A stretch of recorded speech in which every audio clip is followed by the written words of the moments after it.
What do you think the general public doesn't know about that they should know about? And Nadia, that's your question. So, how many people here have ever been told that they're a little bit crazy, might believe in too many conspiracy theories, they're paranoid, right?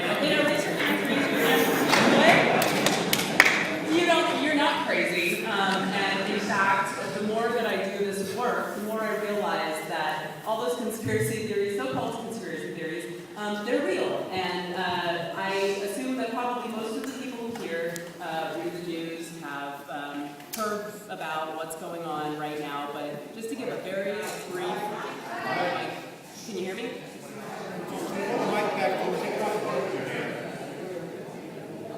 What?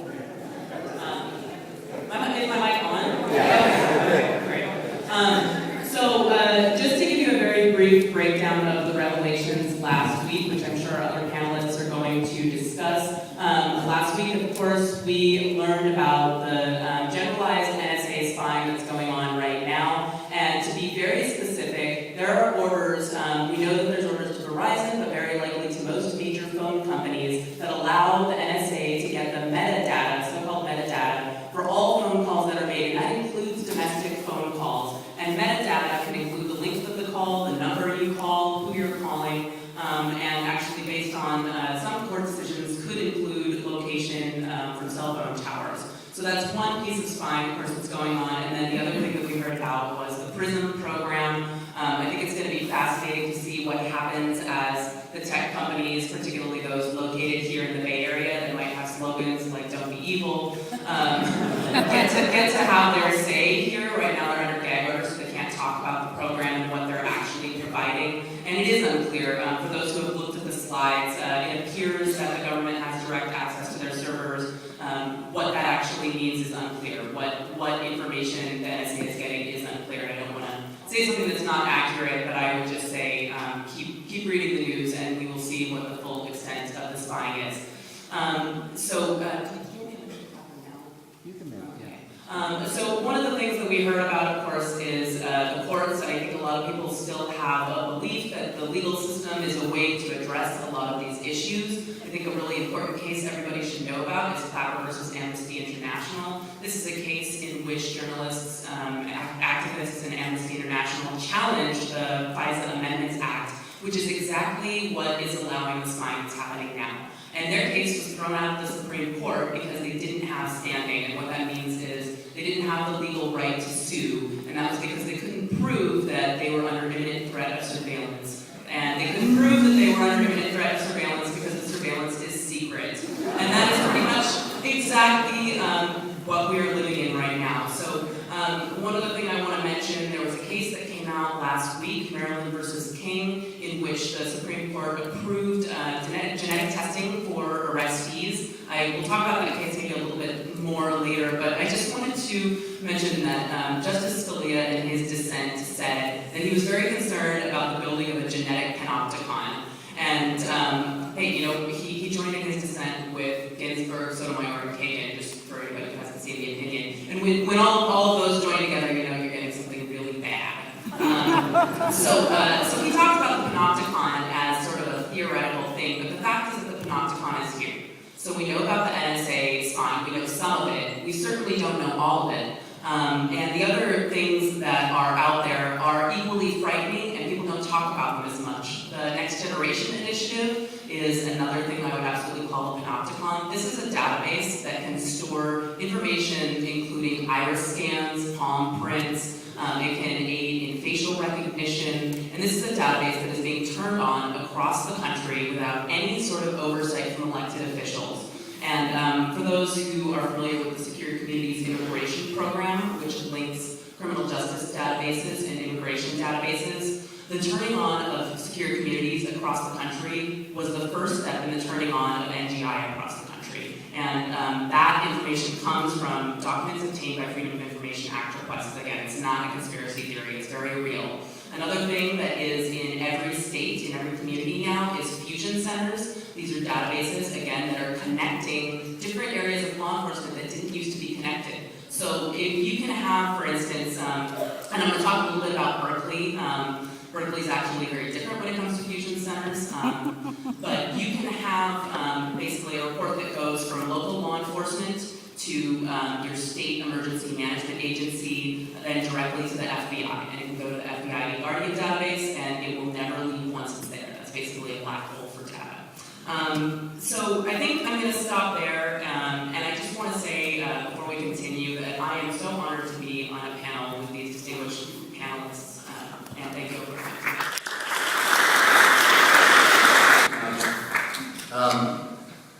If any of you can make your way through this Clapper case that Nadia just mentioned, I recommend that you do so.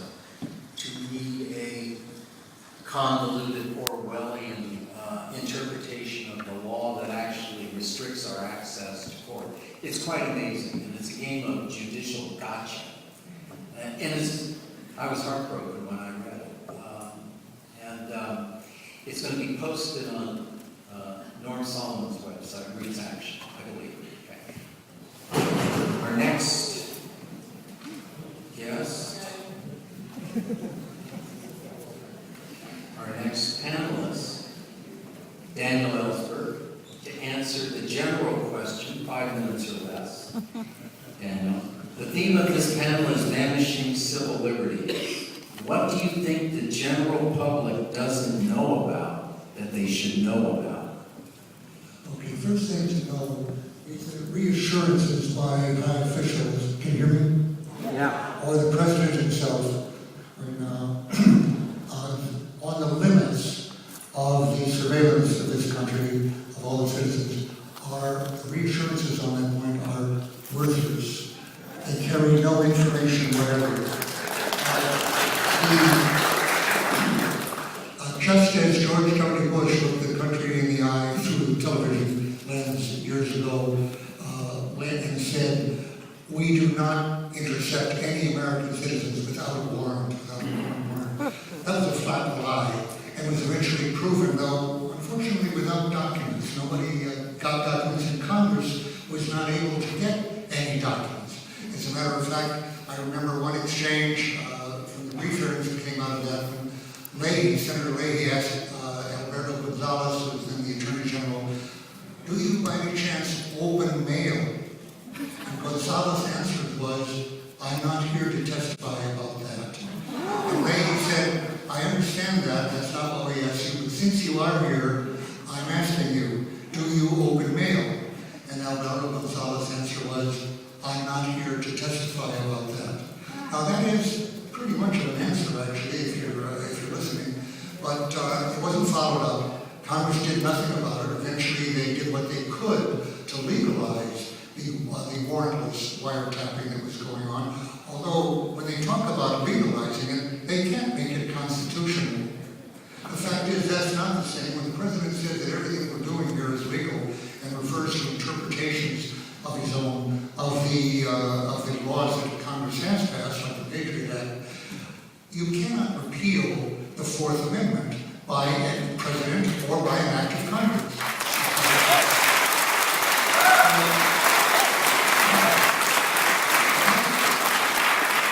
You should understand that the constitutionality of any of this has not been, in fact, actually addressed even at the Supreme Court level, and it is blatantly unconstitutional.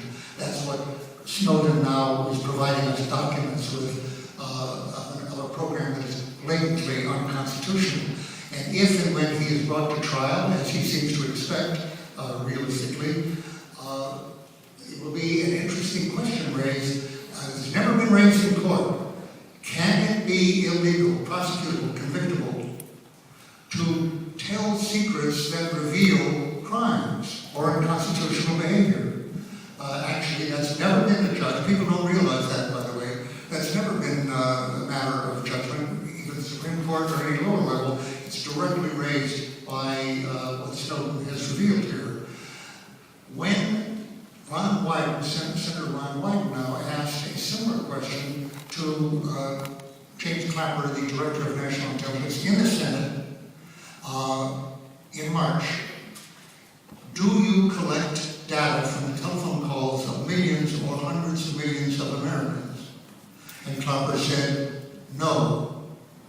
Now he's now being confronted by Snowden this week with the documents that prove that that was totally false.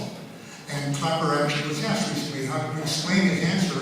I think it was by ABC, and he said, well, a difficult question. That was the least untruthful answer that I could give. And that he was allowed to give, I guess. Now, a somewhat less untruthful answer would have been yes. The short answer is no, the long answer is yes. What that means is what I said in the beginning. That Clapper, what he says to Congress, I don't remember whether he's under oath or not, but that's not significant for an official of the U.S. government. He's really not allowed to lie to Congress in public like that. That means that he was, in fact, lying. That means that any assurance that all they're doing is collecting metadata simply conveys, as information theorists put it, no information. There's no information in that assurance that they're not. Let me tell you what I think, and I don't have the proof, and I don't have the documents, and I call on people like Snowden, maybe Snowden will come up with it, or other people who know the truth on this, to tell us the truth, whether I'm wrong or not, in believing that in fact they do not content themselves as they collect all this data with who it's from and who it's to and when it was, and how long the call is.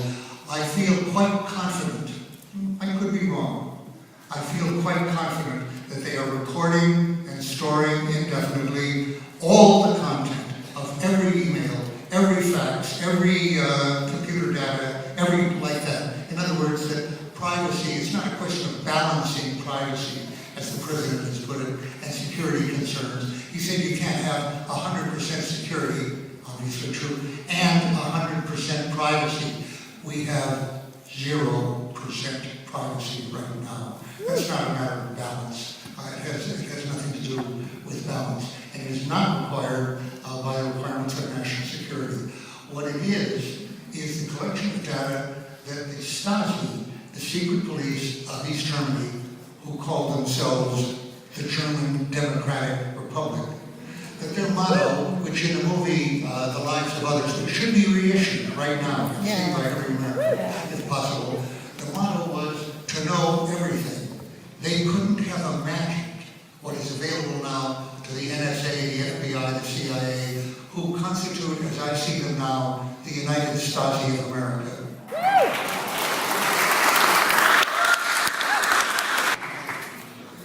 You can continue in the next question too when it's posted. Next, we'll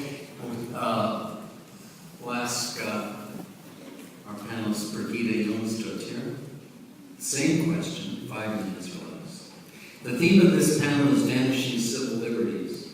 What do you think the general public doesn't know about that they should know about? Well, first of all, I just want to thank everyone that has come here tonight.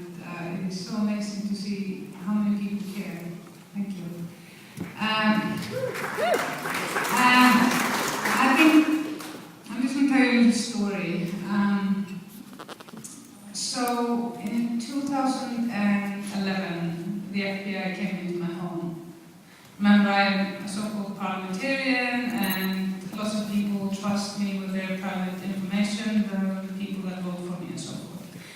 So they went into my home and they went through all my letters, all my papers. They could see who I had been with, when, and for how long, and where. They went through all my letters to my mother. They read through all my poetry. They basically went through all my bills and so forth. And they didn't really enter the front door. They came through my back door. They came through the back door of the internet. And this has not caused a lot of discussion in the United States. However, there is a union among all parliamentarians or all nations, except I think the United States and maybe 1 or 2 others, called the International Parliamentary Union, and it's been around since 1887. And they were very worried about this, because once you establish a surveillance on the representatives of the people that are supposed to be serving, you are eroding the basics and the foundation of democracy. And I encourage you to look at the resolution that everybody that had a seat in the IPU. I think the United States is not there because they don't have veto rights. No, everybody's equal there. It's dangerous. So you can find the resolution if you go to the EFF.org website, which, by the way, you should really, if you are concerned about what's happening with the NSA and many other similar cases, you should really support the EFF. You should really go and look at what they're doing. They have made a really good timeline, for example, an explanation about what this NSA leak means so far. And what I think that the people in the United States might not be aware of is that the people in Europe that are also being surveilled if they use digital devices and social media by your NSA, our leaders in the many, many different countries in Europe are so worried about this probing into the privacy of the citizens of the EU that they are thinking of building a fortress around Europe. And the fortress is not against China, to protect us against China, Russia, North Korea, Cuba, one of the other dangerous places in the world. No, it is to protect us against the surveillance and the invasion in our privacy from the United States.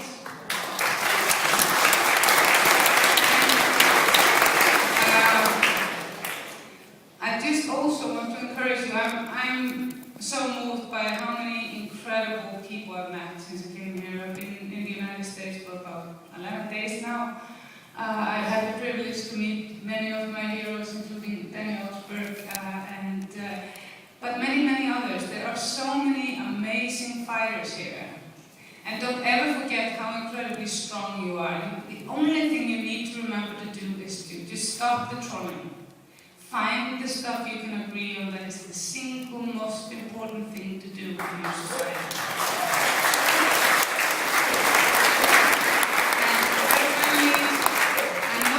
Most of you know this, but free Bradley Manning, support Bradley Manning, support Jeremy Hammond, support Ben Brown, and don't forget Snowden. I feel that we have a profound opportunity to change things now.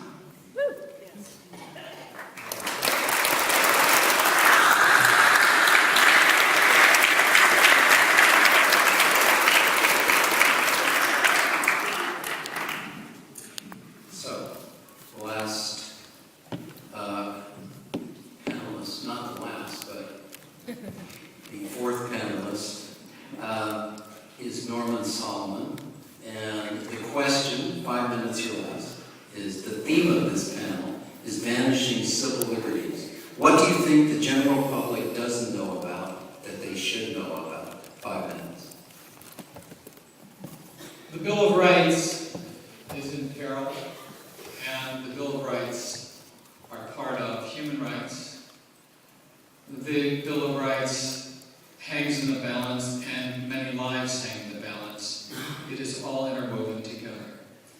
The surveillance state of the United States equals the warfare state of the United States. The attacks on our civil liberties are totally entwined with the attacks on the people of Iraq, of Afghanistan, of Yemen, of countries we don't even know about are being attacked. It's impossible to have the consent of the governed when the governed don't have the information, the fundamental information about what's being done by their government in their names with their tax dollars. Passivity feeds war. Passivity feeds taking away civil liberties that we learned about in civics class, that we were taught to be proud of, that we thought of ourselves as nurtured by. And what we discover is that the leaders in the Congress, the leaders in the White House, the leaders in the courts, unfortunately as well. They cannot be trusted with our lives, and that includes our civil liberties. Right on.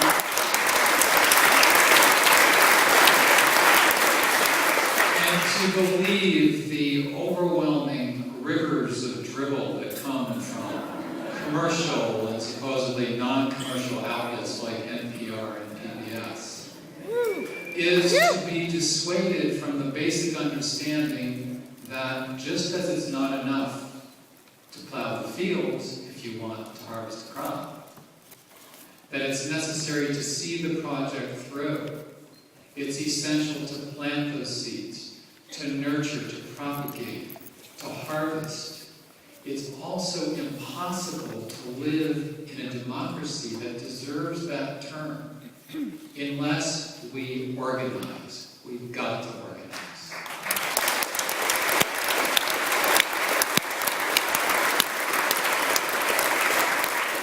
And there is a script, and it's being played out. It's being played out by people, including the chair of the Senate Intelligence Committee, who does not deserve to be in that job.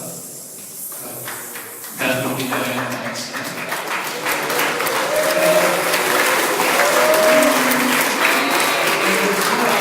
It's being played out by a constitutional law professor who we now learn has no business working in the Oval Office.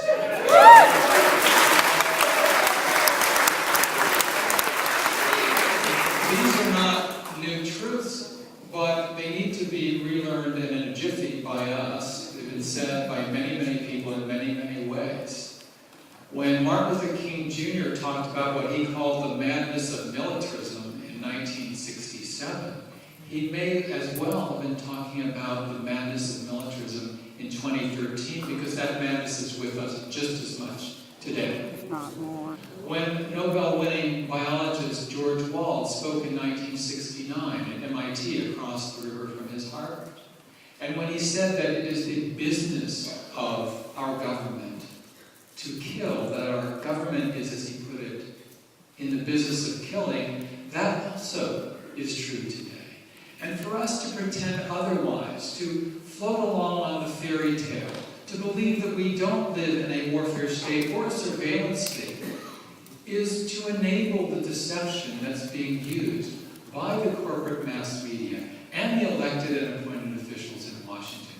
And because we care about the Bill of Rights, because we understand that lives are in the balance and the future has to be fought for, we're going to organize and organize, and we're going to fight like hell.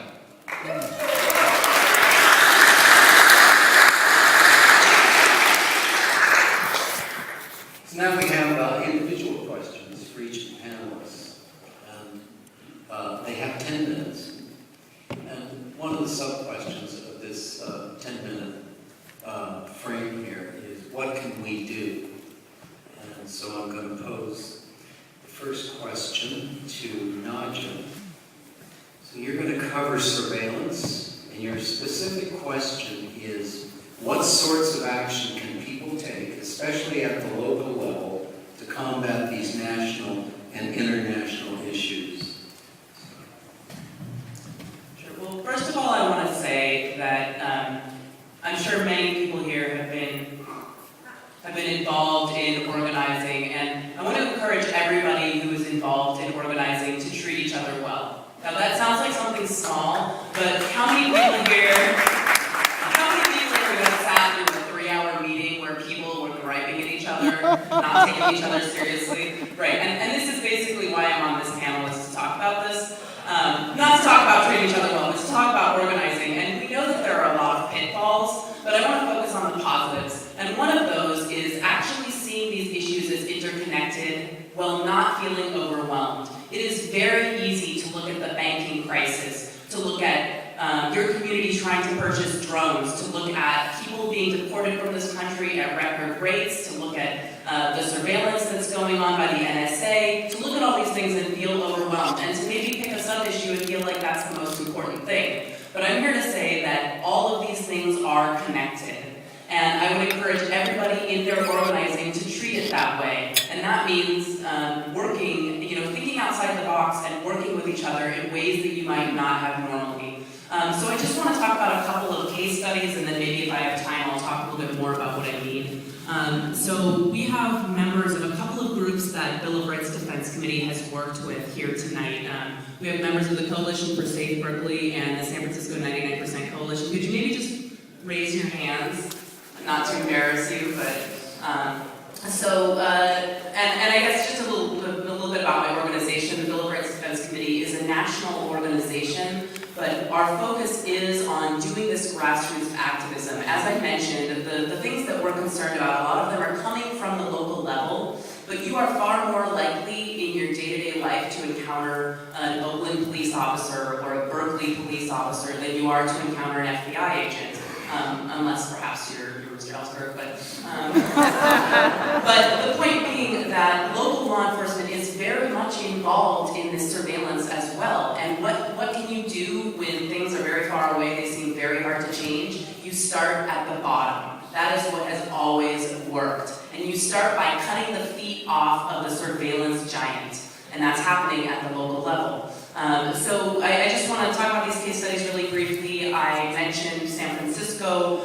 So in San Francisco, a huge coalition came together. It was a very diverse group. It was based on the San Francisco 99% Coalition. They were the first people who started advocating around the NDAA. And of course, they were going to do visits with Senator Feinstein. She was not necessarily receptive all the time. And they decided to go local. So they worked with the San Francisco Board of Supervisors, and they got a resolution passed in San Francisco, making it the policy of San Francisco not to comply with indefinite military detention.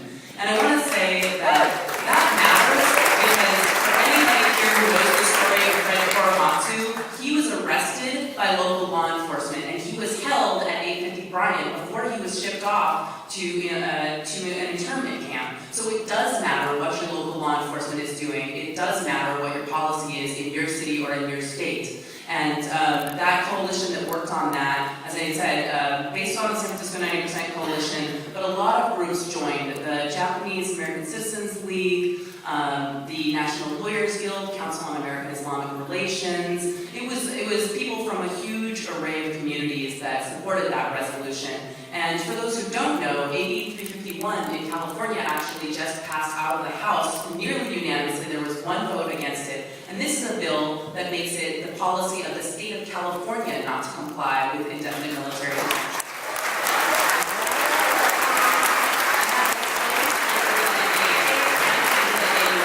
And again, we know that matters in California because California has a history of internment, and this is not just a policy. It actually it adds to the penal code here in the state. So it means the state officials can't comply.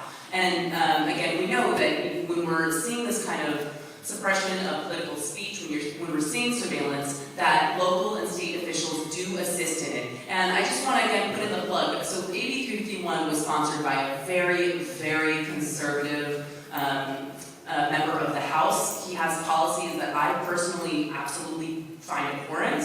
But what happened is that as it was going through the more progressive, it went through the Public Safety Committee, who Amiano is the chair of, and the people who went and spoke in favor of it were speaking in favor of the policy, not the person who put forth the policy. And I know that right now with this conversation about the NSA and PRISM, we're hearing some of the strongest voices from people who we might not want to work with. And I would just encourage people to think about where the similarities are and not necessarily the differences.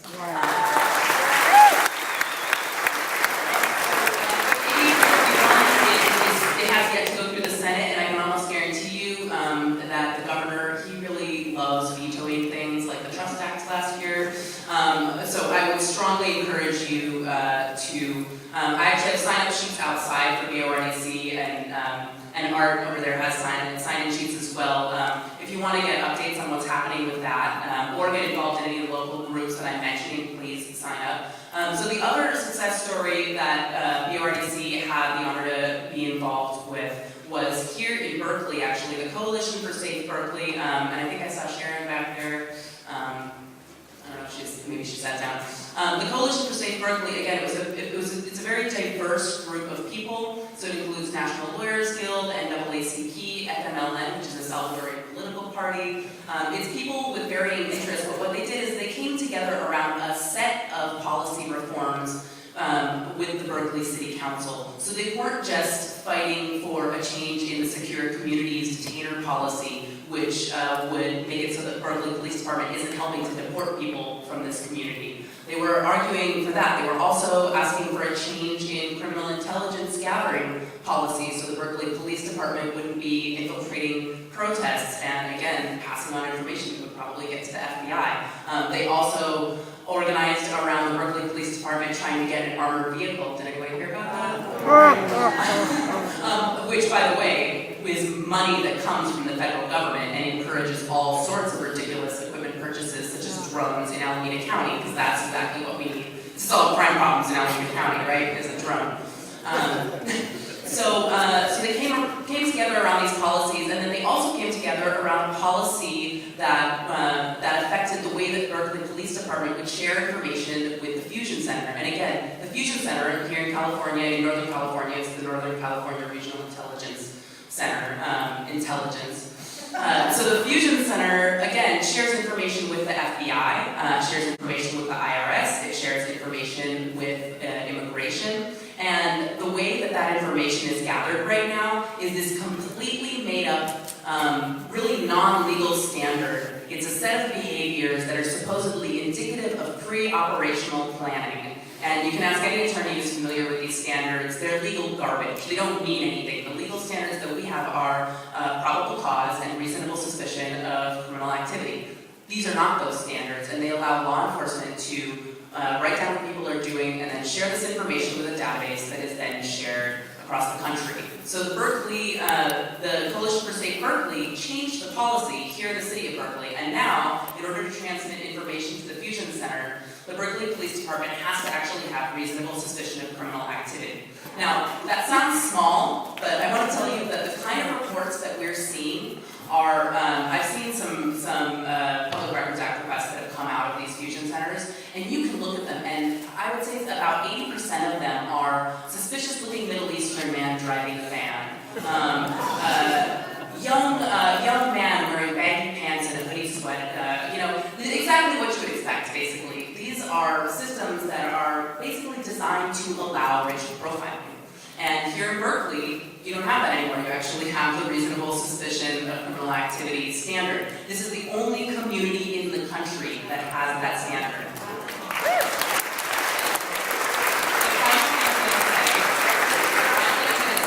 The people who regularly came to the Coalition for Safe Berkeley meetings, it was maybe about 5 or 6 people. And those are the people who got these policies passed. And those are the people who made it so that the average of 2 people a month that were getting deported from Berkeley don't get deported and stay with their family. And these are the people who strengthen the criminal intelligence standards. So my point is, there's a lot that you can do.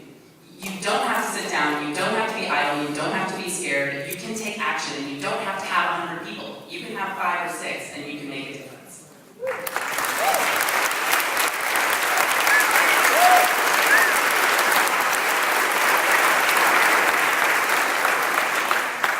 This is for Daniel Ellsberg. This is 10 minutes. Tell us of your experience at the Manning trial and how it compares to your own experience with the Pentagon Papers. And also, how does the prosecution of national security whistleblowers affect our relationship to government and our civil liberties? Okay, thank you. Good to be here amongst my family, my community. It just occurred to me, not so many people here have probably ever seen me in a suit and tie, unless you were arrested with me. How many people here have been arrested with me?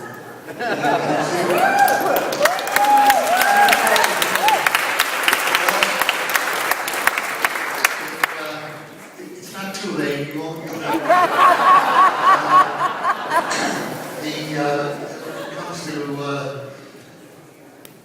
dress here, my wife Patricia and I have been discussing what we'll wear for the gay pride parade this year. Our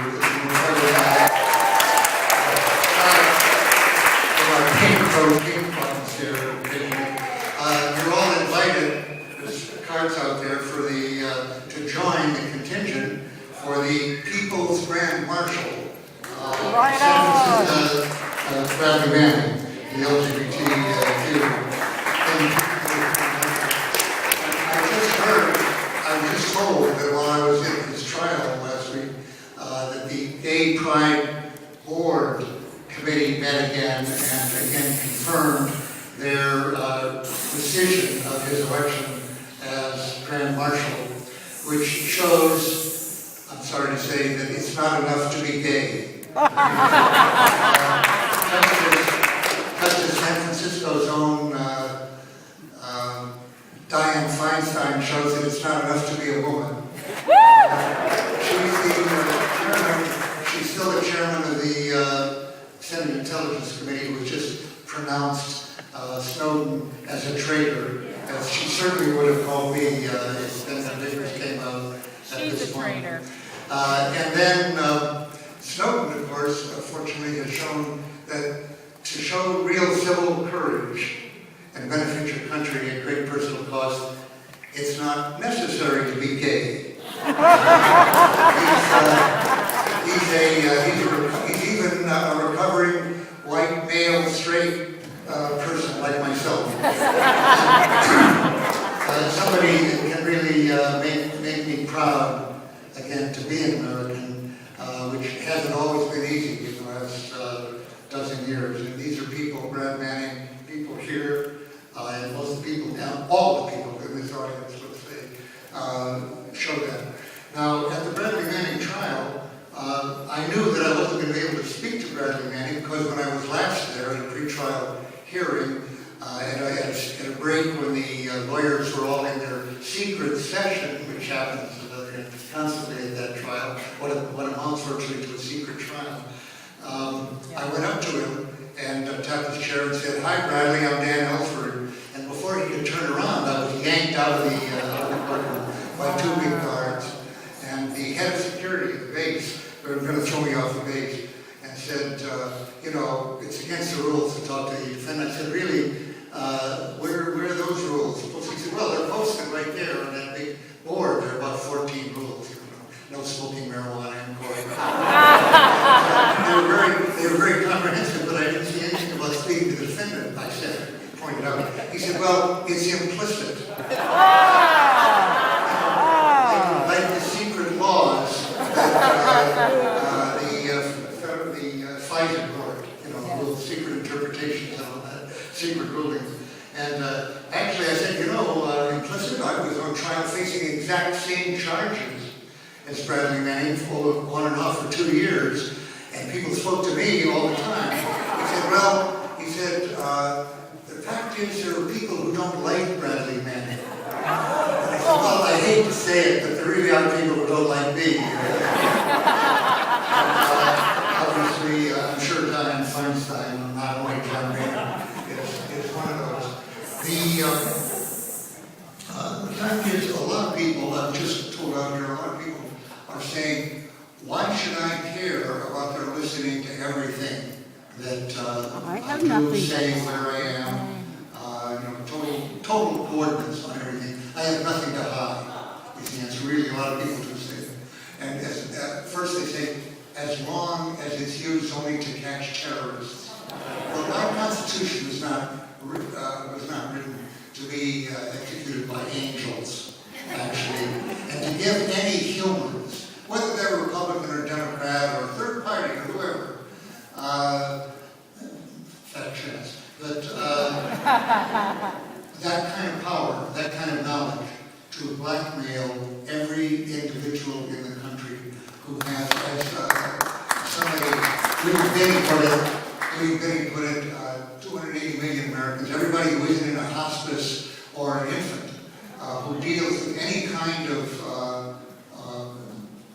electronic equipment, whatever now, is totally lacks privacy altogether. Okay, the question is, so what? Here's the answer. If you want to know the answer, what it means to live like in a country like that, which is our country now, look at the film I mentioned earlier, The Lives of Others, which really should be there. And something I want to point out to you in that film, if you see it again, get it from Netflix, and you'll see it, is the use that's made of this kind of information. It doesn't have to be somebody, the use is not made just on somebody who is already or might be a suspect or a dissenter. In fact, they were trying to wiretap the hero of that film, who was very pro-East Germany, socialist, very fond of the regime, but he had a girlfriend that was coveted by the human district policeman. So they're trying to put him out of the way. They wire up his apartment, and the process is seen by a neighbor. And when the wiring up is done, she opens her door and closes it. The head of the police contingent goes to her door, knocks on it, and says, "Your daughter," he knows who she is, "your daughter wants to go to medical school, right?"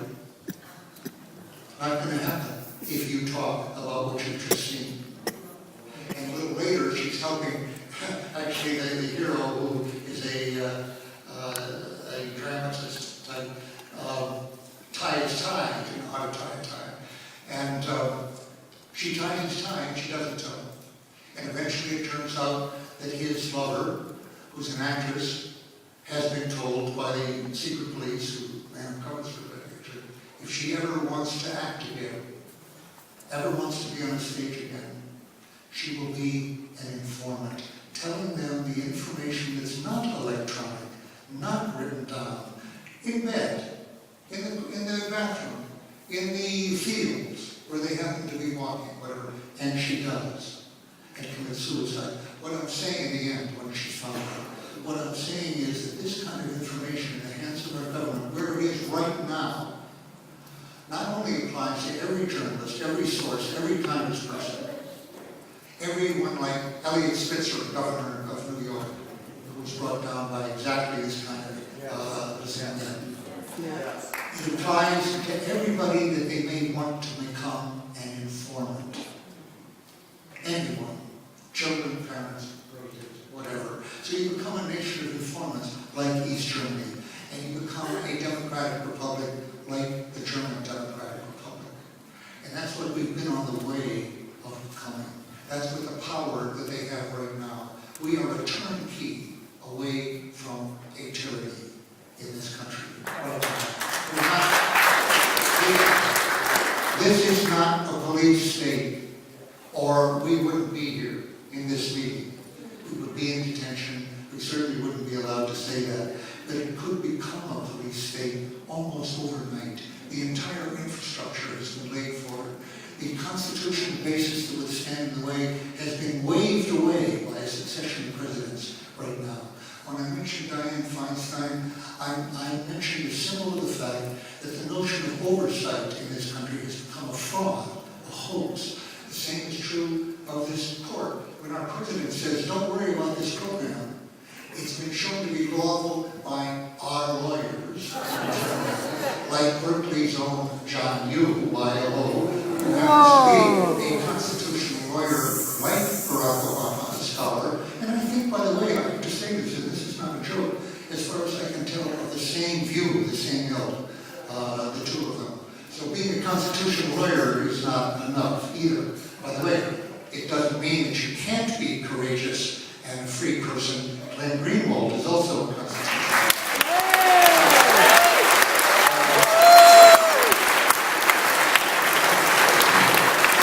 But the president has said in this week now, relevant to Snowden, he says, "Don't worry about it. It's not only our own lawyers, it's not only our internal due process." Another big joke that came up here was the question of where does the president get the authority to assassinate anyone, including an American citizen, anywhere in the world? Which means, by the way, that Snowden is in danger now and knows it perfectly well. Where does he get that? And the Attorney General said, due process, we have internal processes within the executive branch. In other words, due process has been abolished, in effect, as an acting requirement in the Constitution. Barack Obama continues to say, and it's been overseen by the courts and by the Congress. Okay, the courts, the FISA court, which has had over tens of thousands of requests for warrants, up to this one, which is the broadest warrant in the history of the world, actually. But individual warrants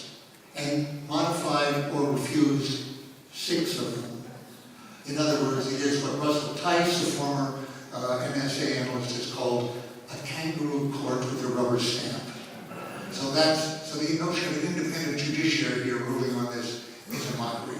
Then he says Congress, again, like the FISA court, the intelligence committees exist because of the Church Committee back in 1975, following Watergate and the Pentagon Papers trial and the abuses then. I was overheard on warrantless wiretaps, for example, which figured then in impeachment proceedings against the president and led to his resignation. Now, allegedly legal by action of the Congress. But how about this particular blatantly unconstitutional action, blessed by the Intelligence Committee, which was set up, as I say, as a result of the church reforms? Again, that means total, he failed, George failed. He tried to get these things under control. The oversight committees are a failure. The FISA court is a failure. Both of them require investigation themselves, and that has to be by a select committee of Congress, which has to be pressed by the public, which will not be chaired by Dianne Feinstein. Must not be. In fact, she shouldn't be on it. She should be impeached. Yes.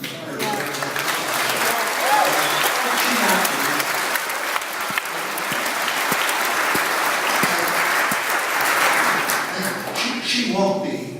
So we're in bad trouble. But thanks to Snowden and the fact of documents that actually do pull away the curtain on the Wizard of Oz here at last, there's a chance. A chance is small. It's not more likely than not. It's less likely than not. It's very unlikely. But it's possible that the public will, as Wyden and Udall have been telling us now for several years in a letter last year, that the public will be, quote, stunned, as they put it, by the interpretations that have been put on by Obama and by Bush on the Patriot Act, which should be repealed, absolutely. Yeah. And that is the Bill of Rights Defense Committee here, which Nadia represents. I well remember the town meetings against the Patriot Act years ago when it was put in. I spoke at several of those. And of course they were absolutely right. It's been renewed automatically with even growing majorities by whether the Congress is controlled by Democrats or Republicans here. That has to change if we are to recover our freedoms. And it's really possible, I won't say more than that, if we do what we should do. And if we take courage from people like Bradley Manning and Snowden, who have, like Nathan Hale, which a lot of you I've discovered to my quarter, most of you probably don't remember, but he was the first person, actually the first person and the last person before me as an American to be tried for giving secrets to Americans. He was hanged by the British, actually as a spy for George Washington. And his last words before he was hanged was, "I regret that I have but one life to give for my country." Now Snowden and Bradley Manning have given their lives for their country, and it was worth it. They were not crazy for doing that. They were not excessive. If either of them had asked me what they should do, if Snowden had asked me, I would have said, I can't tell any individual what they should do with their life, what their commitments are to their family and everything else, but I will say this information is worth a life, worth more than one life, worth a life in prison, as I thought the Pentagon Papers were. And I appreciate the fact that we have Americans who will rise to that, and I hope there are a lot more.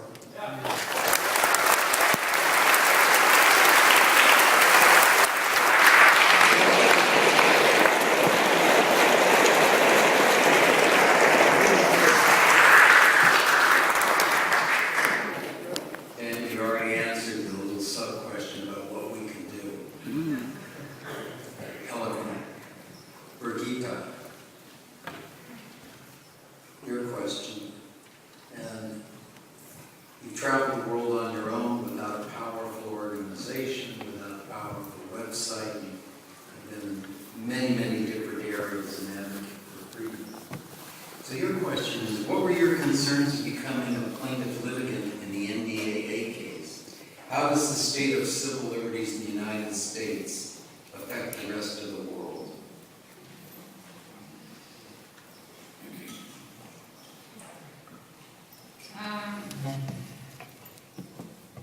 Well, I decided to, well, when I became granted, I've had 2 terrorist labels on me. I'm an environmental terrorist, and I'm a cyber terrorist.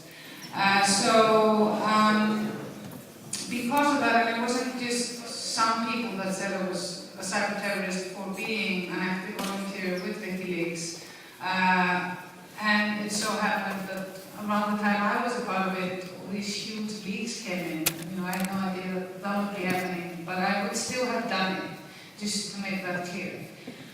And I would have still have participated in putting out the collateral murder video, even if I knew what consequences that would have. It heavily restricted my possibilities, for example, to be able to come here. I was in Berkeley actually, and it's kind of funny. So we just released the collateral murder video. It was on April 5th, 2010, and I was here in Berkeley at the university speaking about the Icelandic Parliament initiative, which is sort of to make Iceland into a safe haven of freedom of information, expression, and speech. And Julian Assange was also speaking there. We had just released this video, and it was the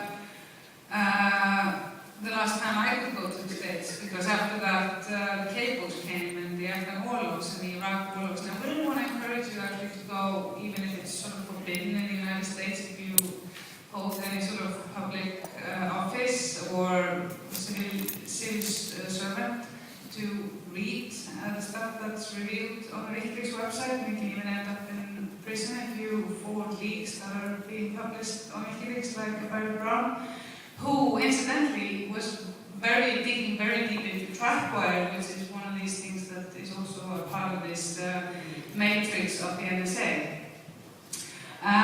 So I was advised, it wasn't my own paranoia the reason why I didn't come to the United States. It was both my lawyers in the United States and the Icelandic State Parliament said, look, you shouldn't go, you shouldn't take a risk. And in the end, I thought to myself, and this is one of the reasons I joined and became a plaintiff of the NDAA. When I heard about it, it was just so bizarre that you could actually just let people vanish. You know, and the military could let people vanish. Not only Americans, but anybody on the suspicion of terrorism. And since I was a double terrorist, and what worries me is the fact that the line between activism and terrorism is so thin, and it's a deep concern. So in the end, I thought, okay, am I going to have fear of what could possibly maybe happen, control my life, or am I going to challenge this? And this is why I went for the first time to the United States in April this year to raise awareness about Bradley Manning and the video. It marked the 3 years of the release. And unfortunately, way too many people haven't seen it. So one thing you can do is, why don't you show it? You have a video night and show it to your friends, show it in your communities, project it on walls. You know, there are lots of ways to wake people up, and this video was one of these. Well, I was already awake, but it sort of pushed me to do more when I saw it. The reason why I decided to come as well was, in April, was I've been a member of Parliament for 4 years, and the term was running out, and I've created a new political movement. I like to make new political movements because you shouldn't look at being a servitude as a career. It's just a temporary experiment in democracy. So I didn't know if I would be re-elected. So I have a little bit more shield as a parliamentarian than an ordinary citizen. So I made it okay. I didn't have any incidents, but it was a massive effort to get in here. I had to have the Icelandic State Department talk to the Department of Justice. I had a meeting with the ambassador of the United States just to make clear, you know, my intentions and to have a discussion with him.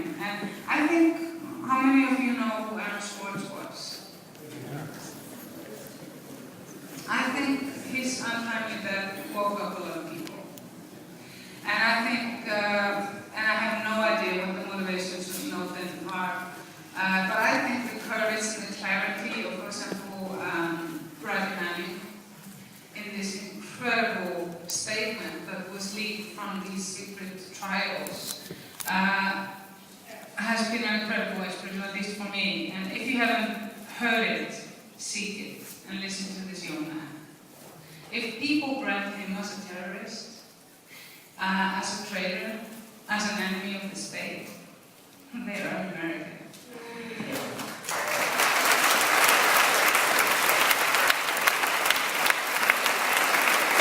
And so, they could use the NDAA on Snowden. He can vanish, and we will never hear what happened to him. He might never go to trial. Is he a terrorist? No. The concept of terrorism is no longer what I thought it was. I mean, it's basically put into just about everything. But I think it is very important to set an example. So, like, for example, I happen to be a pragmatic anarchist, and many of my friends were like, "Oh, what are you doing going into office? What the hell is wrong with you? You're going to go into the system that you're trying to sort of crack open, destroy." Well, we happen to have a really incredibly good crisis in Iceland. You know, how many of you read or seen the film The Shock Doctrine by Nadia Kayyali? Great. The rest of you haven't seen it, we're ready to read it, because it is about times of crisis when bad and dangerous laws are passed. Now, I have very good news for you. It can be the other way around. And so, when we had this good crisis, weirdos like me got into Parliament. I never have had any aspirations to be in service in Parliament. I'm just an ordinary activist and a poet. The reason why I wanted to go in was that I recognized that I had been knocking on these doors, you know, for ages to get, you know, my agenda, the things that I was concerned about, discussed with my servants.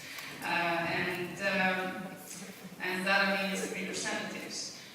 And it's very hard. I mean, I'm sure that very many of you have tried to knock on the doors of Congress people or senators, and you probably never made it inside. Because it's hard. Because they're only representing themselves anyway. They are representing the 1%. Most of them, unfortunately. Now, I wanted to make a bridge. I wanted to make a bridge between the general public and the Parliament. There were no politicians in my political movement, and it's now been dissolved because it was a hit and run. We wanted just to get certain things changed, and that included a new constitution. Mm-hmm. And the reason why it's important to do a new constitution is not because ours changing the constitution would have changed everything, and we would not have had the third largest financial collapse in the history of humankind. No, it is so important to discuss among everybody what sort of society do you want to live in? What is your social agreement? And even if you would choose exactly the same stuff that's in the current constitution, you still have to make this agreement. And there are many things that are lacking in our current constitution. And these things are about the very fundamentals of our democracies today, because our democracies today are not the same as they were when the constitutions of this world were sort of, the basis of them were crafted. And it is also important to know that constitution is a living thing. It is us. It is not written in stone. It is us. And so we set out to create a new constitution because we used to be colonized by Denmark until 1944, and nobody ever believed we could get out of this this very unhealthy colonist and colony marriage. But the Second World War came, and it was a really splendid opportunity to say, hey, you are occupied, you can't occupy us. So we got our independence, but we look at a recycled constitution from the Danish king. And it's never been ours, really. And I think it was actually a guy here, his name was Thomas Jefferson, that said the constitution should be revised by every generation. How many times has each generation here done that since he said that? So, I mean, the Constitution is not sacred, it's not the Ten Commandments, it is the social agreement. So, since I made it into Parliament, anybody can, and it is important to go in there, like a hacker, and understand how the system works, because if you can't change it if you don't know how it works. You can't fix a watch if you don't know how the watch works. So, don't be afraid to go in. You just have to make sure that people don't consider it to be a career. It is only servitude. And finally, since there is this one point I want to remind you about in regard to what Snowden said. And he said, the policy needs to change. And do not let this become a ping-pong politics. Do not let the responsibility of this go away from those that are responsible. And the ultimate power is really the Congress. Isn't that the representatives? Do you have a king? Yeah. Is the United States, do you have a king or do you have a Congress? Who are your representatives? They are responsible. Bring it into the Congress. You need to change this policy. It is so important. Thank you.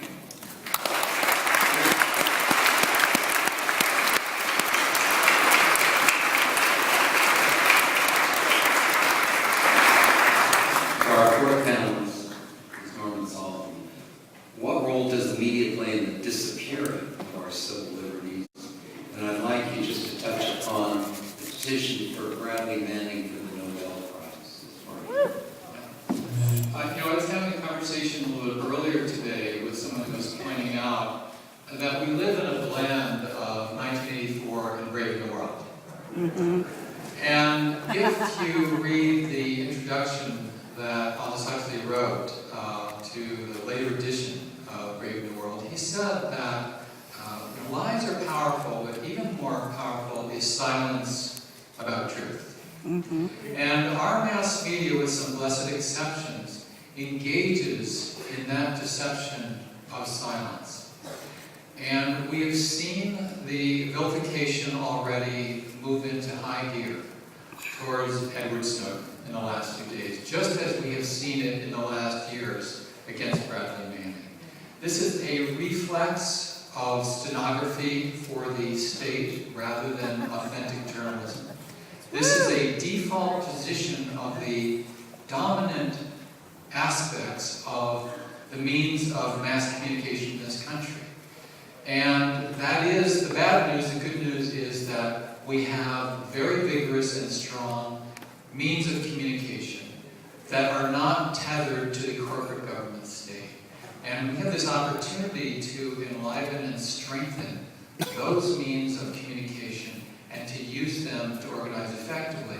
I was thinking about, it's the first time I've heard about this story in the courtroom on Fort Meade grounds, where Bradley Manning is on trial.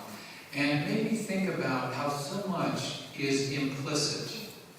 And part of our challenge is to make what is implicit explicit, to flush it out, to push against those walls, to expose what is between the lines, functioning with a hammer. Functioning with a hammer every day, but usually the velvet surrounds it, right? It's all nice. The pat on the head, like President Obama's speech, what was that, a week or 10 days ago. Oh, this is an important discussion that we need to have. What he left out is while we continue to shred the Bill of Rights, while we continue to assert our prerogative with impunity to send cruise missiles, to send drones, to send the night calls at the homes of people around the world when they are targeted, to assert that impunity, but we don't get around to telling you about it because that is implicit. And the achievement that we're in the midst of, I believe, includes to flush that out and make it explicit. That's the negative. To make that negative that does exist make it clear. And we have so much reason for gratitude to Bradley Manning, to Edward Snowden, to Thomas Drake, to so many others who have been courageous whistleblowers and have been and are being prosecuted by the Obama administration. Okay, let's flip that over. There's also the implicit positive. The implicit positive that people can exercise democratic prerogatives, we can organize, and it's implicit. It's implicit and it's too damn implicit in our country. Because we skitter along it and then we are pulled for understandable reasons because of personal needs and our personal lives and situations. But the vacuum tube of mass media and the political power structure and that madness and militarism pulls us to keep skittering along the implicit without making explicit that each in our own ways, just like Bradley Manning, just like Edward Snowden, we face these choices. And we are being encouraged time and again through the institutional messaging, the cultural messaging, to not make the choices that on our deathbeds would make us most proud. I think of the end of the novel, The Trial, and I'll apologize to Kafka if I'm remembering it wrong, but this is what, after several decades of reading it, I'm left with. You may remember the end. He's sitting, waiting for the time to walk through the door. The door is ajar. He's not walking through the door. He's waiting and waiting and waiting until he becomes too weak to have the option, physically too weak to have the option to walk through the door. And at that point, the sentry, the guard next to the door said, "This door was meant only for you, and now I'm going to close it." We don't want to be in that situation. We don't want to only honor those who have walked through their door in their situation with their opportunity. We don't want to only honor them. We want to support them as part of building a movement strong enough to counter the militarism and the madness of corporate greed that is so filtered into the power structures of our country and the world, alas, at this point.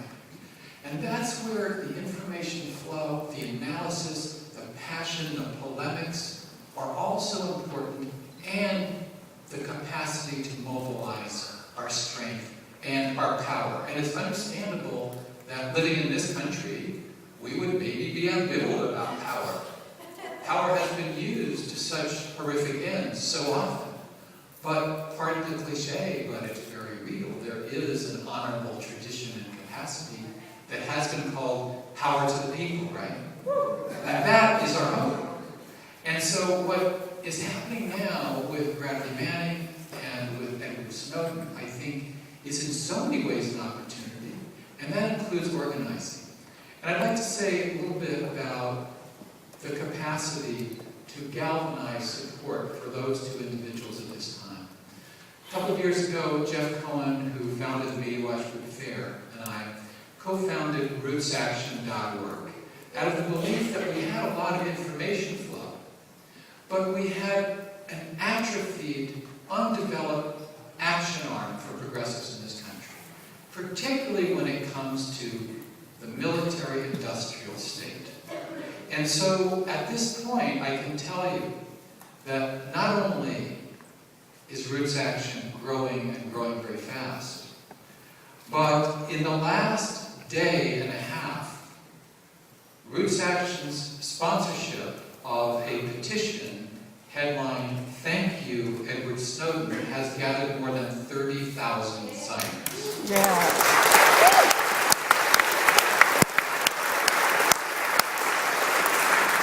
That petition includes thousands upon thousands of individual comments, and you can see them all when you go, if you haven't already, to sign that petition at rootsaction.org. And we're going to get this petition in the hands of Edward Snowden, but we need your help. not only that every one of the 500 or so people in this room will go to rootsaction.org and sign this petition, but just think about it, if everybody here sends that petition link, which is either rootsaction.org or supportedwardsnowden.org, either way it gets you the same place. If you get 10 or 15 or 20 people you know to sign it, you're going to up that amount tremendously, and they could do the same in turn. Think of it as a resistance chain letter, as we used to call it. I also want to mention that on the same webpage, homepage of rootsaction.org, we have a petition, Bradley Manning's Nobel Peace Prize. Yeah.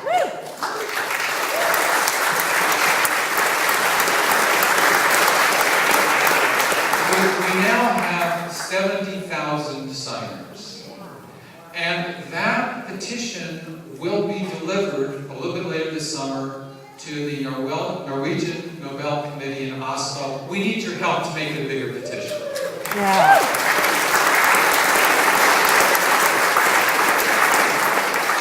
On your seats, and if you're listening on the radio, just go to the website, rootsaction.org, or support edwardsnowden.org.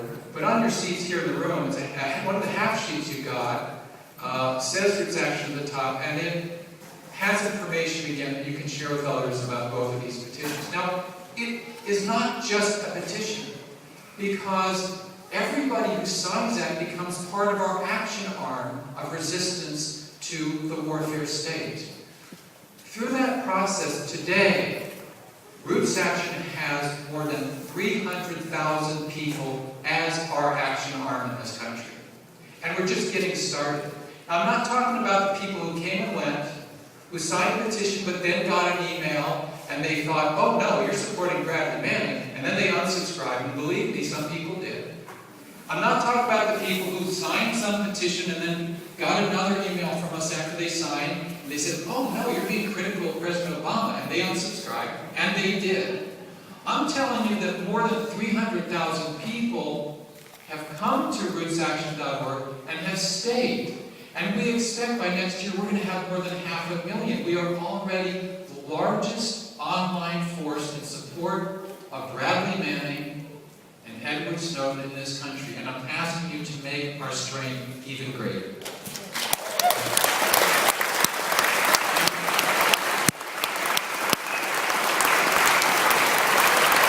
So now we're going to take some questions from all you folks. You're part of this panel, so we have somebody out there with a microphone. There's a lot to take away from this tonight that you can take home with you.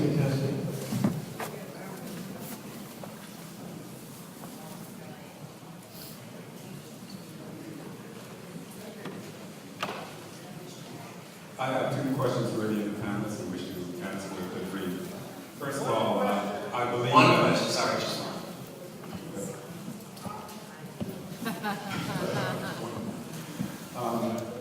Yes. Many people who supported Obama both times for President of the United States said that he would be better than the Republican in what I consider a good cop, bad cop U.S. presidential system anyway, and said that Obama would give us more room to dissent, something I never believed. I wonder what any of you panelists would like to answer that question and say no. Good question. I would start, I think we walk through the algorithm of where we are at a time. And when there are primary races, you fight for who you think would be best. And then when it comes down to a narrow choice, you fight for perhaps who would be the least bad. I think that progressives have two, you might say, overarching responsibilities. One is to fight the right wing, the racists, the nativists, the bigots, the misogynists, and the other is to fight for progressive programs. And we can't forget either one of those responsibilities. And as bad as Obama is, I think it is reality that just as bad as Nancy Pelosi is, that Boehner, who called Snowden a traitor today, is even worse. as much as we might have been unhappy with, and I was, with Kagan or Sotomayor put on the Supreme Court by this current president, I've been even more unhappy with Alito and Roberts. So I think that's partly my answer. I have an invitation for all four panelists and everyone in this room. On Wednesday, June 19th, I and other code pinkers will meet at 11:30 at the Willie Mays statue and do a bannering, flyering, and conversation action for an hour before the Giants-Padres game. This is a way to be in contact with thousands of our fellow and sister citizens at a time in a place they don't expect, and that's very lively, and we've had great results. So can any or all of you, great panelists, join us, please? And for everybody else here, I'm talking afterwards, thanks. What time is that again? 11:30 a.m. 11:30 a.m. Willie Mays building on the 19th, right? Statue. Let's have a question. I know a lot about sports. Let's have a question. Right back, the gentleman with, right there. Yes. Question. Thank you. I'm Larry Everest. I write for Revolution newspaper. I'm a supporter of Bob Avakian's new synthesis of communism. And I have a question for any of the panelists and also the moderator. Sure. Everything we've heard tonight screams, let's unite, let's stand together across ideological and political lines to oppose repression. We need much greater awareness and resistance. But, and the lawsuit filed against the NDAA and the temporary stay is very important, but there's a problem. Chris Hedges and the legal team have very unfortunately insinuated language in the brief that's a dangerous and erroneous mischaracterization of the Revolutionary Communist. If I could please finish. Just your question. I know, please, you're shutting. Ask the question. People don't, I'm going to, and the question is, no. That's all right. Excuse me, we're supposed to have unity here. Most of you don't even know what is going on, and I'm being shouted down, and I don't want to take time. I want to finish what I'm saying. Go ahead. This is not a commercial. There's a dangerous mischaracterization of Bob Avakian and the Revolutionary Communist Party that has the potential to criminalize protected speech, that has the potential to cast Avakian and the RCP, sweep them into the category of terrorism, which is wrong, and most importantly, it has the potential to greatly weaken the unity and the resistance that is needed against everything that is being described here. I handed a lot of people a statement. I would encourage you to read it and support it, but I would particularly like to get the statement from Mr. Jonsdottir in regards to what I've raised, and I'm sure he's familiar with it. Okay, great. Unless you have a question, just pass. Once you have a question, we will give you the mic. Time is short. Make sure when you take the mic. Okay, we're done. Go ahead, sir. James Clapper made a statement in his fact sheet that, and he set aside constitutional issues. He said, yes, okay, we are seizing all the data, but we don't actually look at it. We go through the FISA court to make any particularized access to all of this data. What are your thoughts on that assertion? Is that to any of the panelists? Yeah. Okay. So the question was, Clapper made a statement that we seize all this data, sure, but we're not looking at it. So I heard a great analogy on a phone call I was on with a national coalition last week about this. That basically the way that the government is painting it is that, finding terrorist activity or terrorist communications is like looking for a needle in a haystack. So we're just going to bring in the whole haystack. And sure, it might be true that they're not. It's unclear what the actual processes are for them supposedly accessing that information, and I would also second what Mr. Ellsberg said, that it's doubtful that they're not looking at it, and there's no reason we should believe anything that he's saying at this point. But I would say that also keep in mind that once they have that data, they have it forever. And we've seen the laws change so rapidly in the last couple of years that I don't think it matters that they're looking at it right now. They will be able to look at it.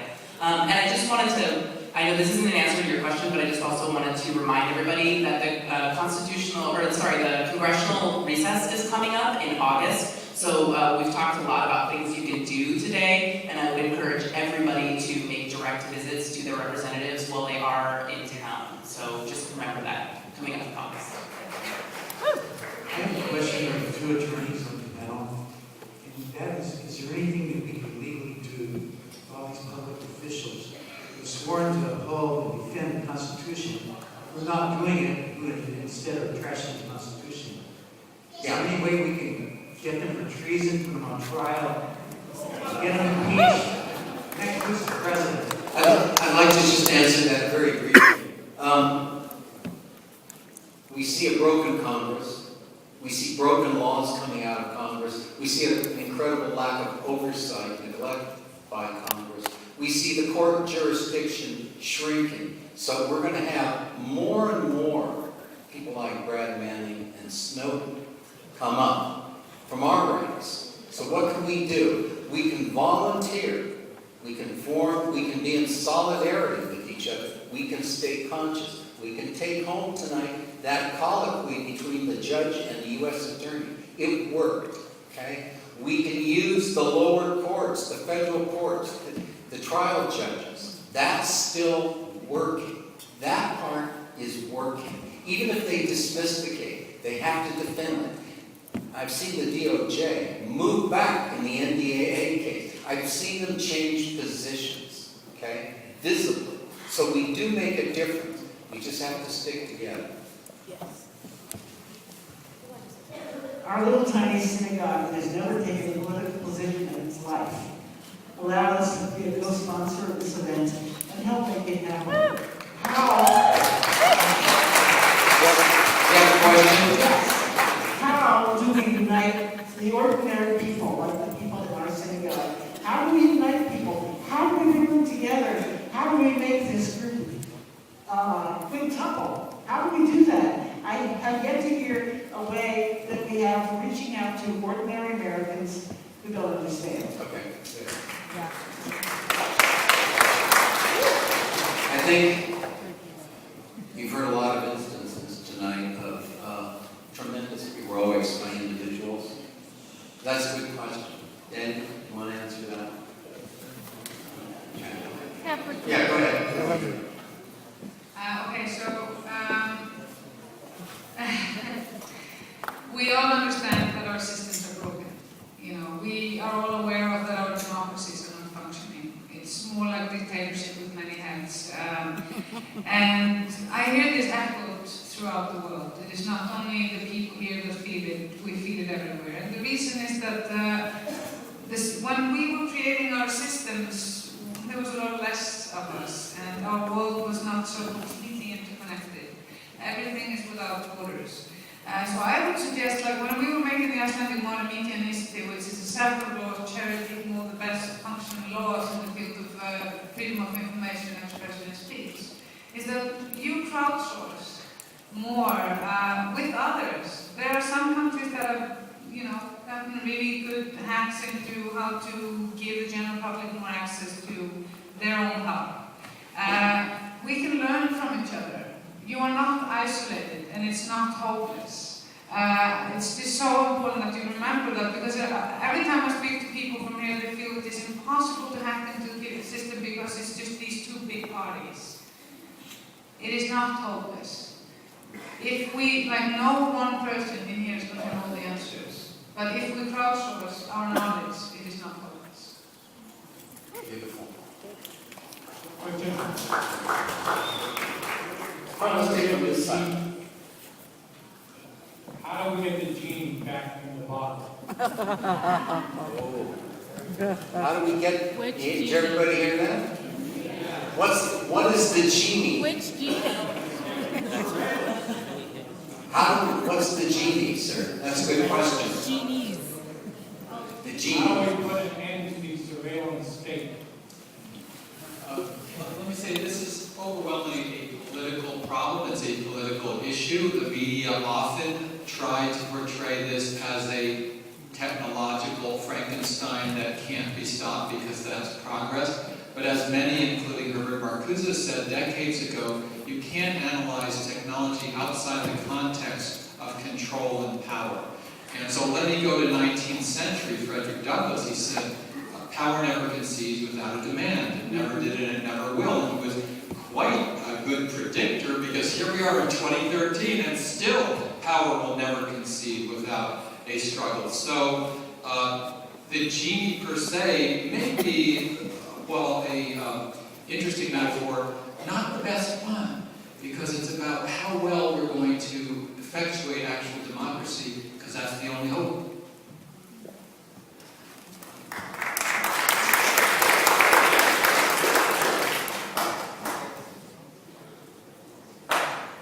Hello, hi.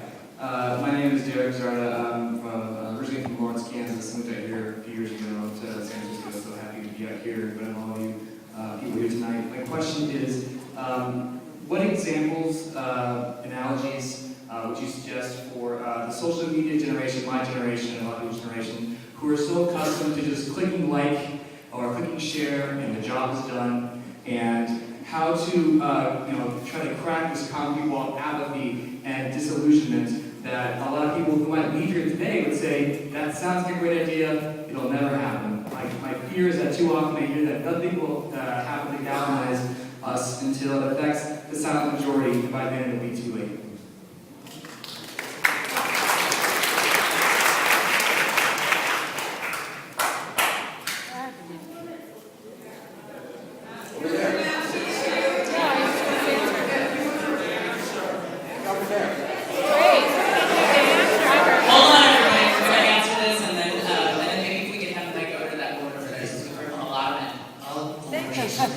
Okay. Now, by the way, the questions are absolutely, remember the questions here, how do you get the genie back in the bottle? What can we do about it? What about the social media and so forth? Are inevitable questions, they're the right questions, and I don't have an answer. I am in very bad mood on the prospects for this species, actually. We haven't talked about climate, we haven't talked about nuclear weapons, and we haven't talked about the police state that we are in the process of preparing.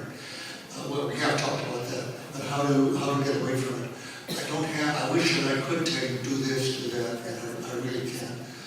But notice on this last question, for example, the social media and the internet in general, which there was reason to believe, and specifically Julian Assange believed, would be the instrument of liberation. In fact, we have now learned what frankly I have been told, but without documentation some years ago, we found they're part of the problem very specifically.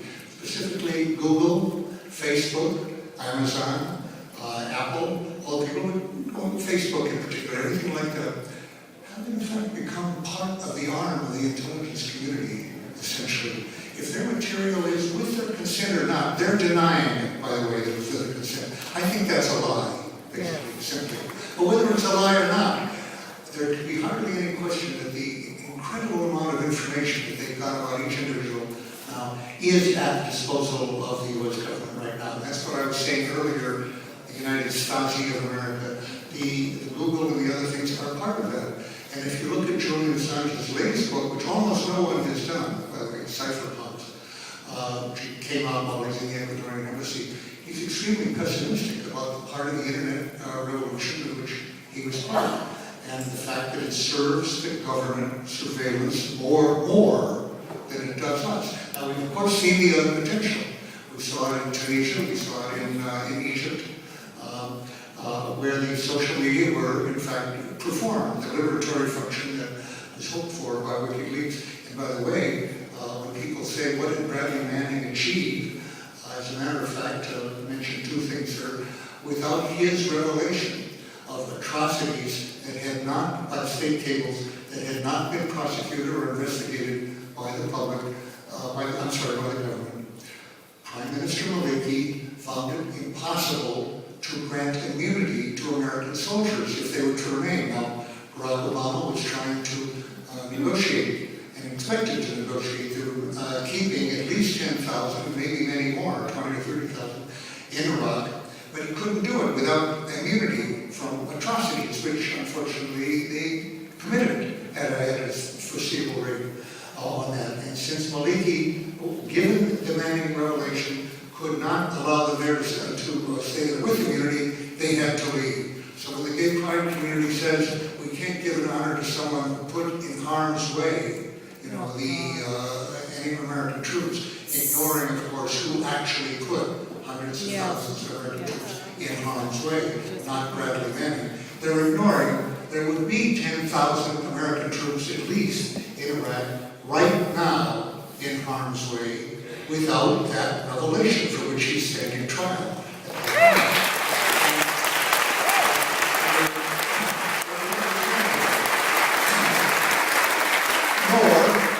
And of course, infamous Ben Ali would still be in power had it not been for the revelations of Tunisian corruption which came out of the state cable.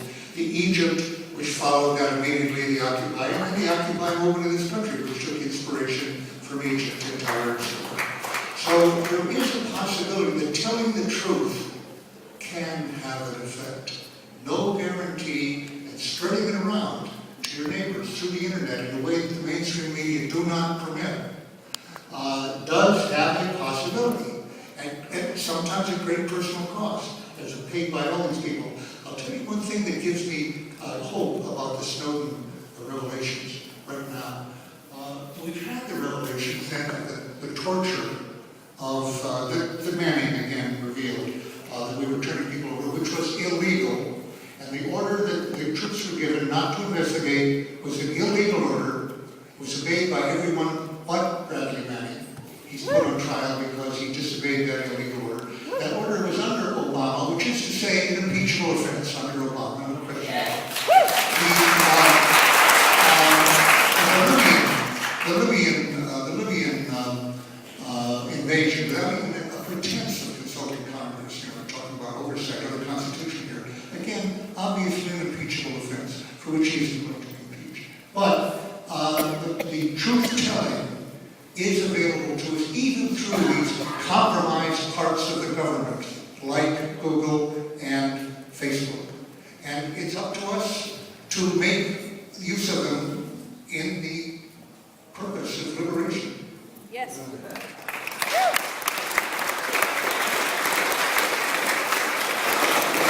Can I just say one thing for the young man about the internet that was asking specifically about this generation? Because I represent a political movement that is sort of the political arm of the information revolution that occurred online. So just join them, learn about them. This is a growing global movement with 600,000 members in 63 countries. And it is also important, I don't like Spyfall very much, but we would not have had our self-revolution in Iceland if we did not mobilize through Facebook. We had like a massive protest too for our environment in Iceland because we have a very bad government right now. And we could not have done it without Facebook.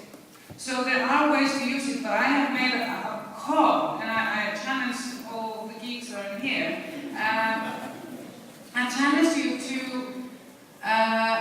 create a new platform that is not a Spyfall.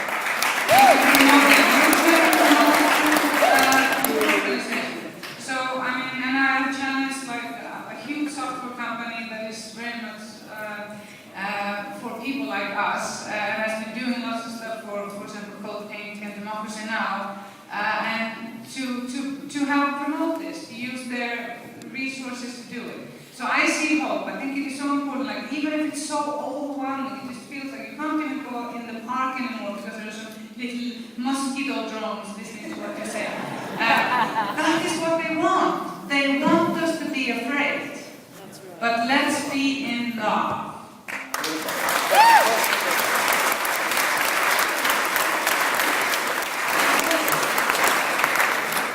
Okay, for a question regarding resistance, to what extent do you see the absence of proportional representation in our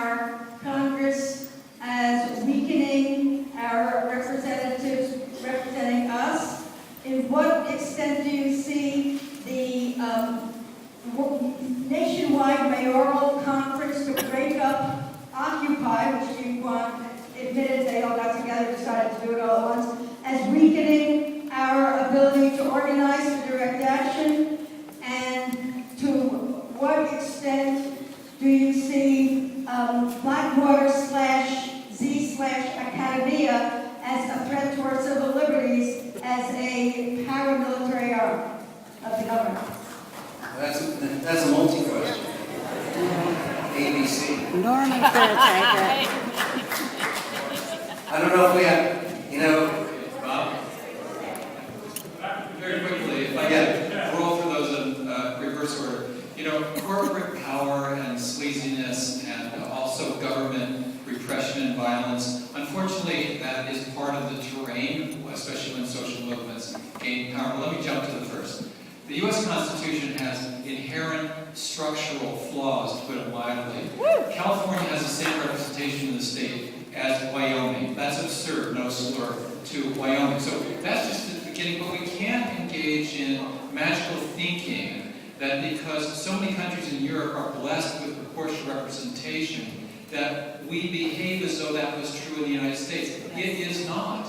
And to get 2 or 3% of a vote for a third party for Congress in this country is marginalizing rather than empowering. And we just have to face that reality. This gentleman's I'm sorry, I have the next question. Thank you very much. Did anyone see Nadia Benjamin interrupt Obama's speech yesterday? Here's the question I'm asking you folks up there too. Here is an answer for those of you who feel maybe a little under it, and that is do some activism. And I'm with Code Pink, I'm also with Berkeley No More Guantanamo, so my question is this. Let's see if I can put this as a question. yes, good question. The remedy is to act.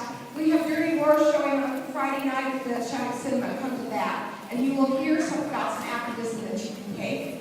I'm going on an open-ended fast to be in solidarity with the hunger strike at Guantanamo, along with about 8 other Americans who are Western. We should all see Dirty Wars. Got one time for one more And question. I'm just suggesting activism as a remedy for what you're feeling right now, please. I don't think this might be.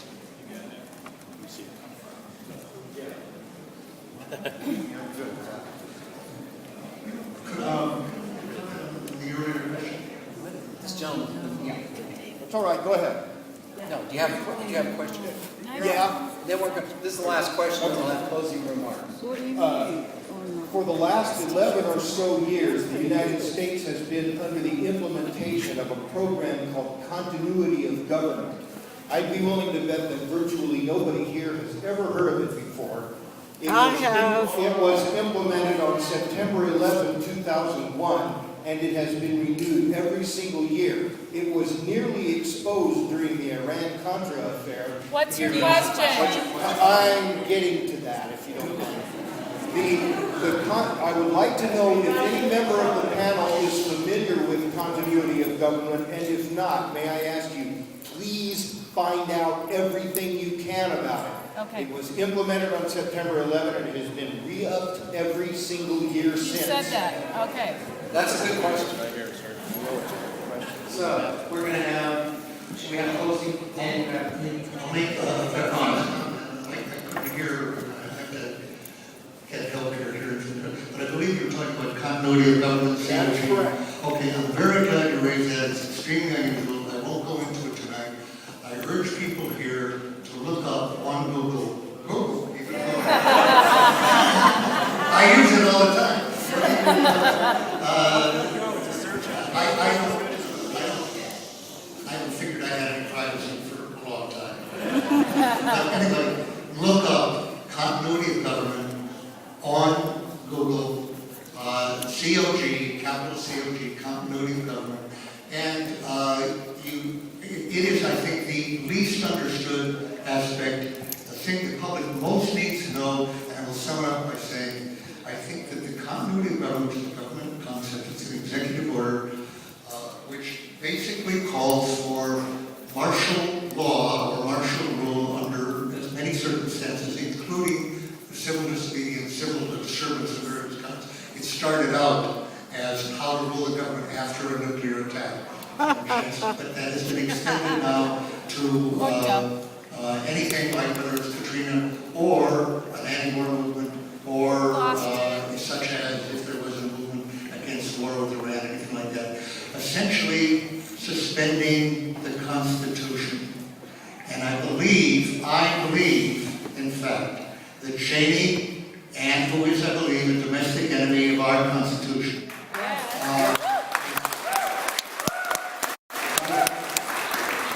Cheney and Bush and David Eddington and whatnot, consciously, in their minds, were invoking continuity of government and in their minds suspending the Constitution, and that has been continued by our current constitutional lawyer, meaning that I feel they, in their hearts, feel no restraint in the state of emergency, which has been called by Cheney and Bush and renewed by Obama every few months.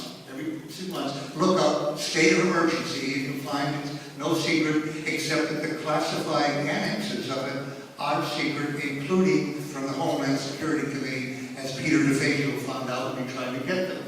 And the question in those classified annexes is, I think that they feel they are free from any restraint of the Constitution, treaties, courts, legislation, or anything else. And that lies behind what appear to be an ad hoc series of violations of the Constitution ever since. Look it up.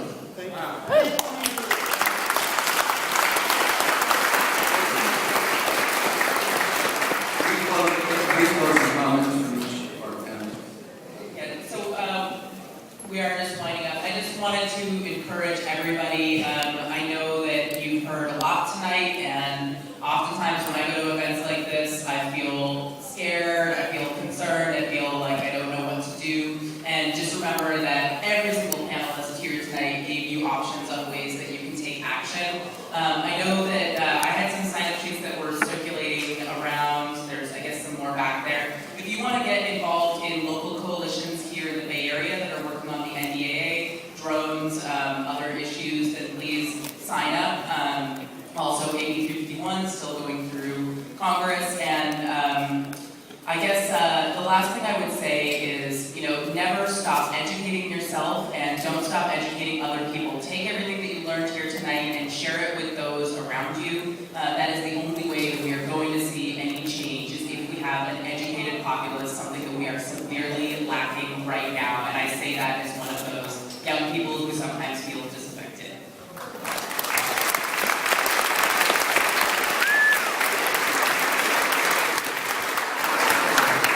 I realized that I threw a ball into the air and I didn't really pursue it. When I said that I feel actually more hope now, thanks to Snowden, than I have for a long time. It's for this reason. I started out and I did say Manning revealed torture. The fact is that that didn't raise the movement. People didn't respond to it.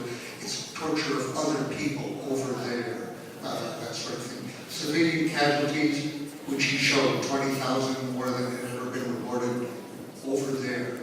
And various things that have come up like that. So the American people, like other humans, are unfortunately not that concerned about what is done to people over there, other people, especially when their leaders tell them that it's necessary for their safety. The thing that strikes me about Snowden's revelations is it affects us, you, everybody.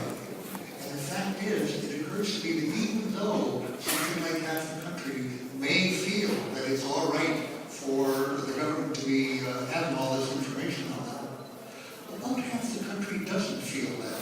A lot more than care about what happens to other people over there.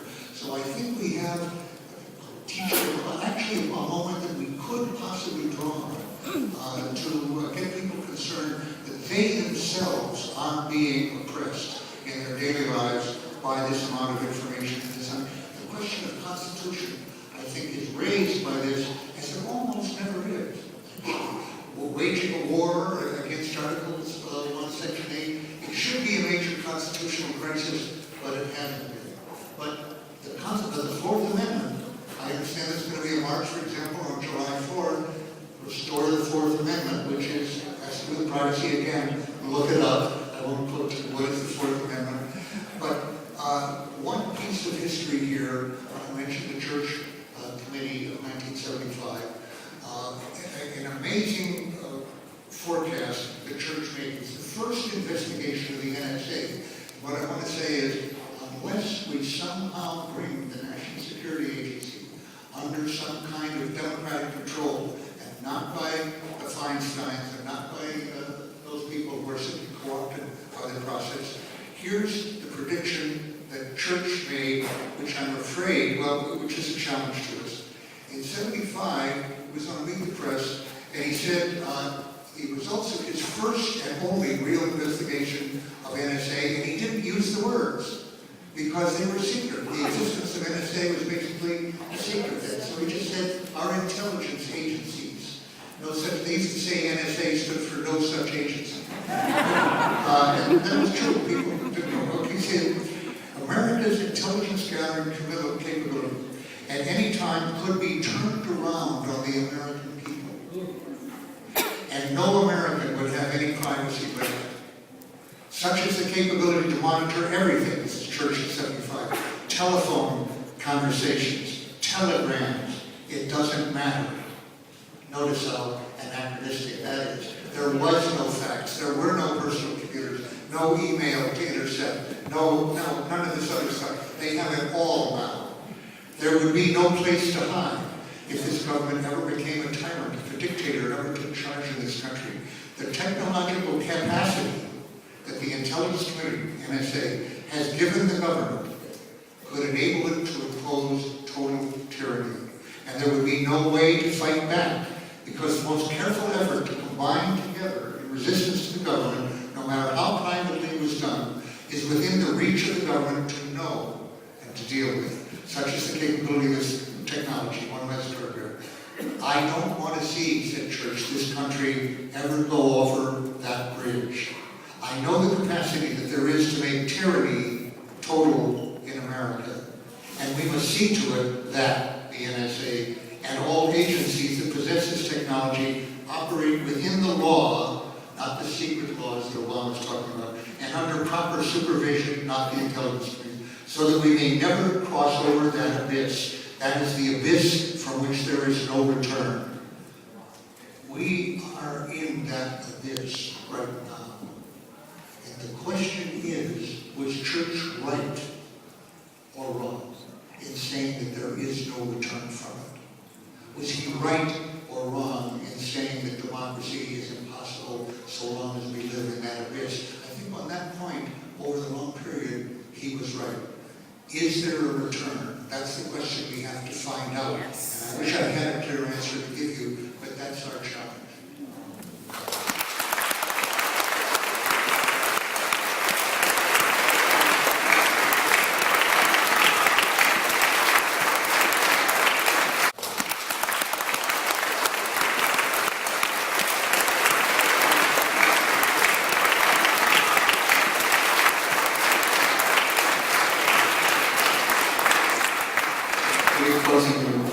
Yes, so I think it is fitting that I had selected, since I am a politician, I selected a poet called Wake Up in response to what Oswald said, if it was possible. I have seen signs, the end of the world as we know it has begun. It might look terrifying on the surface, but inside every human being, a choice. A choice to act out of love or act out of fear. Earth is calling, sky is calling, creation is calling, humanity is calling. Wake up. Wake up now. Generate the capacity for compassion in your heart. Now is the time to yield to the call of growth, to the call of action. You are the change makers. sleepers of all ages, wake up. Wake up now.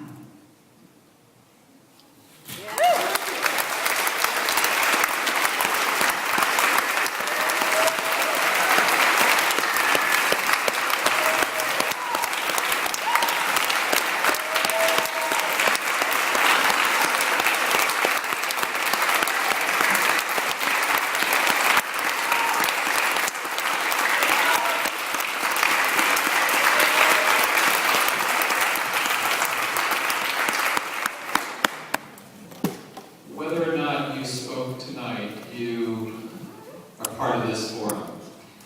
And whether or not you believe it, you will help create the kind of future we have and those after us have, whether through omission or commission.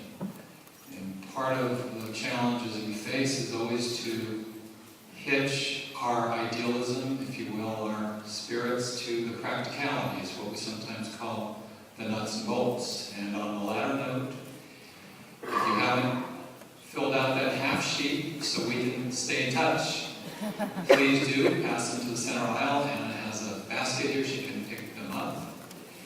And also, in closing, I want to mention that like a healthy forest with a healthy ecology, social movements have a lot of different aspects. So we do a lot of different activities.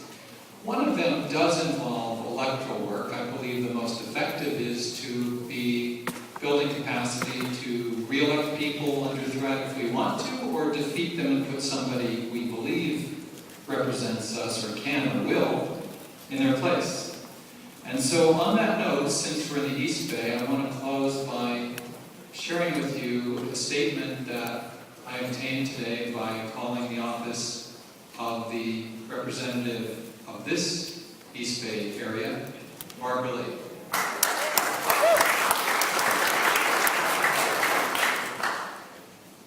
She released this statement. Quote, I voted against the Patriot Act, the overly broad law that the administration is using to justify this surveillance for this reason. The right to privacy in this country is non-negotiable.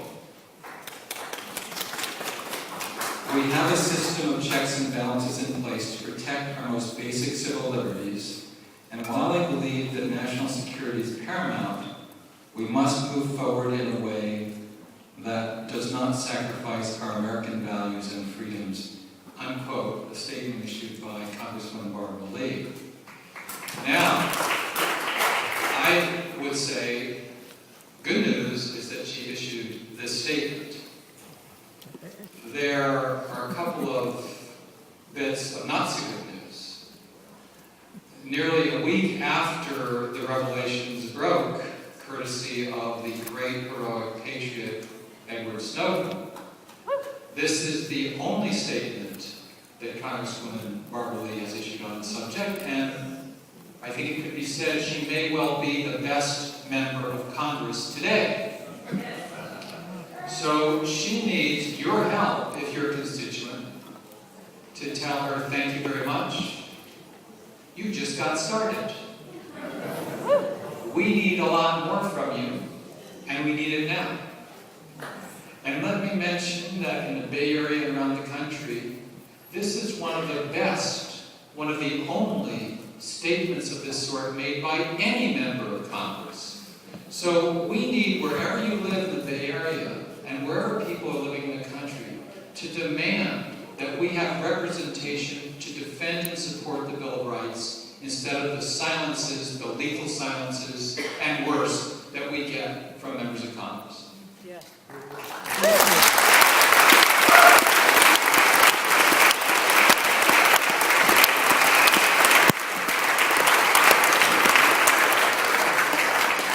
So I have a closing remark. It's in follow-up to what Birgitta said, which is stay conscious. Just stay conscious. The fact that 500 of us turned out tonight is evidence that there's a shakeup going on. Just stay conscious. Stay in touch with each other. So I think that concludes our